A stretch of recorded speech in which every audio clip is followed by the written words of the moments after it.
Chapter 6, in which a nonagenarian threatens our hero before telling a story that has nothing to do with the explosion of an illegal fireworks factory in Benton, Tennessee. We pulled into the parking lot of a nursing home called Morning View Arbor. It was, in fact, the only nursing home in Hornby, so it's not like Parker was privy to the whereabouts of some geriatric hiding place. But she did act like she'd been there before, so I followed her down a long hallway to a nurse's station where a woman in scrubs said, "Well, hello, Miss Parker. I don't believe your aunt is working today." "Oh, I know, but we're supposed to interview someone who—" She looked back at me for help. "Remembers World War II," I said. "Remembers World War II," Parker repeated. "For history class." The nurse smiled. "I'm sure a few of our older residents remember World War II. If they remember anything," another nurse added and laughed at her own joke. "I was thinking about Mr. Lennox," Parker said.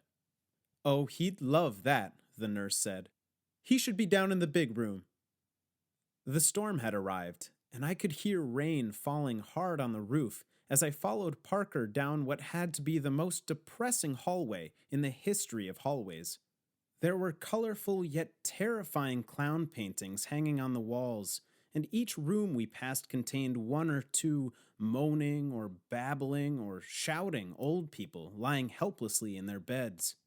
The urge to turn and run out the way we came in was strong, but I fought it. "Do you come here a lot?" I asked, trying to breathe through my mouth because the place smelt like old eggs and cat piss. "Almost every day," Parker said. "My aunt works here, but I'd come here even if she didn't. Old people are the best." "Yeah," I said, unconvincingly. At the end of the hallway, we entered what I suppose they call the recreation room at Morning View Arbor. There were 9 or 10 residents in wheelchairs, lined up in front of an old wooden console television watching Family Feud. Another woman worked on a jigsaw puzzle at a large round table. And 2 men at the table next to her had fallen asleep while playing checkers. It wasn't the happiest place on earth, but it beat the hallway of despair. I followed Parker toward the back corner of the room where a short, white-haired man sat sleeping on a couch with a copy of the Da Vinci Code in his lap. "Garland," Parker said softly, but the old man did not stir.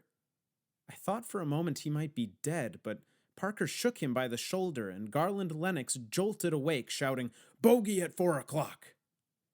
I took a step back, but Parker kept patting his shoulder, saying, "It's okay, Garland. You're here at Morning View Arbor." "Damn it, I can smell where I am," Garland said, with the voice of a man who smoked his first cigarette in 3rd grade. He rubbed his eyes and woke himself up, then looked at me and said, "But I don't know who the hell that is." "Be nice, Garland. This is Edwin Green, my friend from school." "Oh, so this is the boy I'm going to have to whip to win your affection. You didn't say he was a featherweight. You had me worried." Wait, had Parker been telling elderly men I was her boyfriend? Was that why she kissed me? "I said be nice, Garland." "I am being nice. I plan to kill him quickly." I extended my hand and tried to introduce myself. "It's nice to meet you, Mr. Lennox," I said, but Garland just looked at my hand and said, "I knew a man named Green in Hong Kong. Biggest pervert in the Eastern Hemisphere." "I give up," Parker said. "He was a pervert," Garland protested, "but I'm sure this boy is perfectly nice." Parker finally laughed and said, "So how's the book?" "Damn nonsense," Garland said. "This brown fool thinks Jesus Christ has grandchildren running around France. At least the chapters are short." He tossed the book on the table next to him and asked, "Now exactly why did you two wake me up again?" "We need to interview you for history class," Parker said. "If it's about the Charlie's Angels rumor, I can go ahead and tell you it's not true." Then he winked at me and added, "At least, not all 3 at once." "Now who's being a pervert?" Parker said, and slapped him on the wrist. "Son, you can't make this." "Don't say it," Parker interrupted. "We need to interview you about World War II, if you don't mind talking about it." I don't mind talking about anything except my damn prostate, Garland said loud enough for everyone in the room to hear. Hell, I'll even tell you about that if you really want to know. But Parker, hun, you know I didn't do jack shit during the war. Then I guess we could talk to Dick Walker, Parker said, teasing him. I did more than Dick Walker, Garland growled. That man spent the whole damn war conducting air raid drills in Oklahoma. So unless you want to learn about the Battle of Tulsa, I suggest you talk to me. Okay, calm down, Parker said, patting him on the knee. We're going to interview you. She turned to me and asked, What was this week's question? We're supposed to ask you about the first time you heard the name Adolf Hitler. Who? Adolf Hitler. Doesn't ring a bell. I looked at Parker for help and Garland laughed at me. We're not all crazy in here, son, he said. Then, with a twinkle in his eyes, he locked his fingers together and brought them up to his mouth before launching into the first of many incredible life stories he'd tell that week. Now, Parker knows all my stories already, he said. But when I was 9 or 10, my parents began listening to this preacher out of Nebraska named Raymond Perkle. He just founded the Omaha Prophetic Presbyterian Church, and he had a radio show that... Wait, Mr. Lennox, do you mind if I record this? I asked, holding up my phone. Knock yourself out, son, he said. Then turned to Parker and asked, Where was I? Raymond Perkle. Right. Old Ray said the world was going to end in 1936, and some German fella named Adolf Hitler was the Antichrist. My parents, bless their hearts, tossed all rational thought aside and moved us into a cabin in the mountains east of Chattanooga, and there we waited for the world to end. Every morning Mama would say, Now you enjoy that breakfast, Garland, because this will probably be the day the world ends. Garland grew quiet for a second before chuckling to himself and saying, Kind of a strange childhood, come to think of it. Anyway, he continued, as they've no doubt taught you in school, the world did not end in 1936, so Raymond updated his prediction to 1942, and my parents stayed in the woods 6 more years.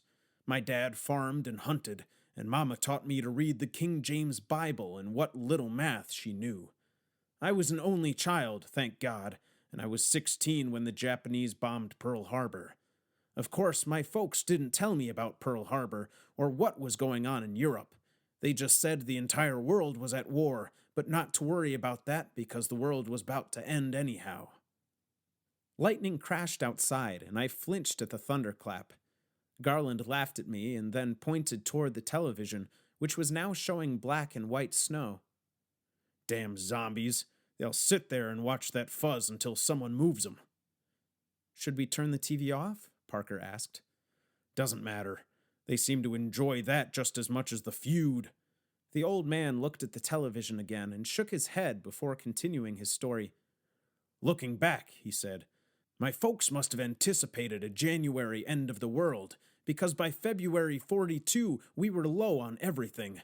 So I went with my dad on one of his infrequent trips to Benton, and while I waited for him outside the general store, I found an old newspaper and I hid it in my coat pocket. Then the story got sideways, as Garland's stories tended to do. There was a big illegal firework plant explosion in Benton a few years back that killed a bunch of people. One poor guy was mowing grass outside, and the blast threw him 70 yards over the top of a nearby house. 70 yards. Can you imagine? Garland stopped, as if he'd finished the story, and Parker tried to prod him along. So the first time you heard the name Adolf Hitler was in a preacher's end-of-the-world prediction? I suppose so. And I learned more about him in the newspaper I found. I took it home and hid it under my bed, and whenever I had the chance I'd read stories about the war. The entire country was getting ready to fight in Europe and the Pacific, and I thought, the damn world ain't gonna end if we can go whip this Hitler fella. And then I saw the recruitment flyer. The famous one with the finger-pointing Uncle Sam, the I want you for the U.S. Army one. At the bottom it said to contact your local recruitment office.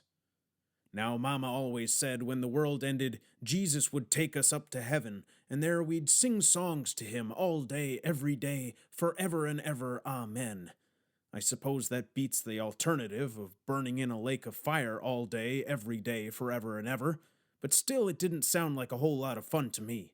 So I wrote my parents a note and told them I was going to join the army and fight the Antichrist so the world wouldn't have to end just yet.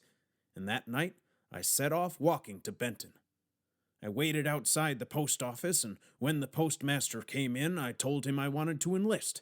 He said all right, told me to take a seat, and when the delivery truck came, I hitched a ride to the recruitment office in downtown Chattanooga. So you joined the army to... I didn't join the army, Garland said. I joined the United States Army Air Forces. I walked into that recruitment office with this other fella from Chattanooga whose dad worked on planes out at Lovell Field.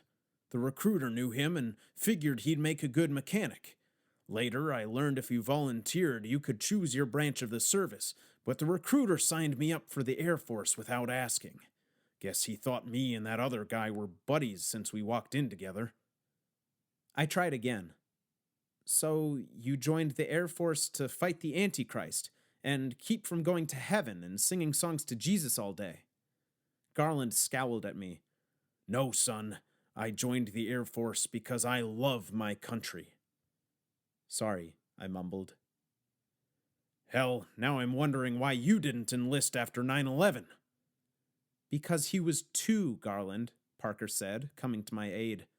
Now leave poor Edwin alone and finish your story. Garland laughed and winked at me and said, Son, I joined the Air Force to get out of the damn woods and see the world. To be honest, I never believed all those things my parents told me. Well, I believed some of it, but I knew Raymond Perkle was crazier than batshit when I was 12, and I never understood why my parents couldn't see it.